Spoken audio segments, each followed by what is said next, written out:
सखी ये कैसन बारात आइल बा हो? बाराती बा कि भिखमंगा के टोली आइल बा? न डीजे बा, न बाजा बा, न घोड़ा बा, न हाथी बा।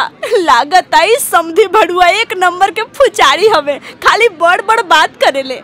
हाँ ये सखी, लागत है इनकरा के फ्री के धोती कहीं से मिल गइल बा, वही पहन के आ गइल बारे। तो डीजे बाजा कहाँ से लई है?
समधिया के मुंह कैसा लागता हो?